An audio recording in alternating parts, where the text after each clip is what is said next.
గురువుగారు, సింగయ్య కేసులో జగన్ గారి వాళ్ళ డ్రైవర్ని అరెస్ట్ చేశారు.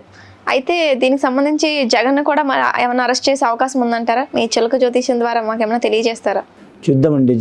జగన్ గారి పేరు బలం ఎలా ఉందో మన జానకిరామ్ని అడుగు చూద్దాం. సింగయ్య గారి కేసు మూలంగా వారి మీద కేసు అవుతుందా కాదా అనేది, అరెస్ట్ అవుతారా కాదనేది జానకిరామ్ని అడిగి చూద్దాం. సింగయ్య గారికి జరిగిన యాక్సిడెంట్ కేసులో జగన్ గారి ప్రమేయం ఏమైనా ఉందా, లేదా అనుకోకుండా యాక్సిడెంట్ అయిందా, జగన్ గారికి ఏమన్నా ఇబ్బంది పడే అవకాశం ఉందా? చూడు జానకిరామ్,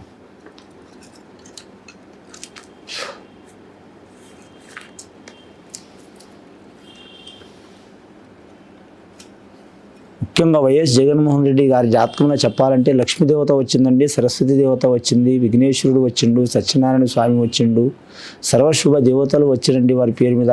కాకపోతే వారి జాతక బలం చాలా వరకు ఇబ్బందికరమైన పరిస్థితి నడుస్తుందండి. వారు ఏది చేసినా చేయకపోయినా మాత్రం ఇబ్బందులు తప్పవండి. వారి జాతక బలంగా అపవాదులు అయితే తప్పవండి. వారి పేరు మీద మాత్రం కనీసం కొన్ని డజన్ల కేసులు ఉన్నాయండి. వాటిలో ఈ కూడా కేసు పడే అవకాశం ఉంది. ఈ ఒక్క కేసు అని కాదండి, చాలా వరకు కేసులు కూడా ఒకటి మెడకు చుట్టుకునే అవకాశం ఉన్నదండి. కేసులో కూడా వారికి మాత్రం ఖచ్చితంగా మాత్రం అరెస్ట్ అయ్యే వరకు వచ్చే అవకాశం ఉందండి వారి జాతక బలంలా. ముఖ్యంగా ఈ ఒక్క కేసు అనే కాదండి, వారి జాతక బలం బాగాలేదండి. రాజకీయ రంగంలో కూడా బాగాలేదు, పర్సనల్ పరంగా కూడా బాగాలేదు, కుటుంబ పరంగా కూడా బాగాలేదు.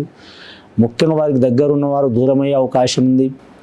మరి జాతకంలో చాలా సన్నిహితంగా ఉన్నవారు కూడా దూరమయ్యే అవకాశం ఉంది. కుటుంబ సభ్యులు కూడా దూరమయ్యే అవకాశం కనిపిస్తూనే ఉంది, ఆల్రెడీ అయింది. ఇంకా ఫ్యూచర్లో కూడా మాత్రం వారు రాణించాలంటే ఇంకా కనీసం ఒక 5-6 సంవత్సరాలు దాటాలండి. దశాబ్ద కాలం అన్నా దాటాలి వారి జాతక బలానికి. 5-6 సంవత్సరాల నుంచి దశాబ్ద కాలం అంటే 5 సంవత్సరాల నుంచి 10 సంవత్సరాల వరకు ఒకటి పోతే ఒకటి వస్తూనే ఉంటుంది వారి జాతక బలానికి.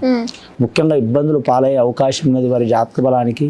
ముఖ్యంగా వారి అభిమానులు కావచ్చు, లేదా మాత్రం వారి అనుచరులు కావచ్చు, కుటుంబ సభ్యులు కావచ్చు, వారి పేరు మీద మాత్రమే దోష నివారణ గురించి మాత్రం వారు శాంతి చేసుకోవడం మంచిది. అది సద్బ్రాహ్మణులతో చేపించాలి వారికి నమ్మకం ఉంటే.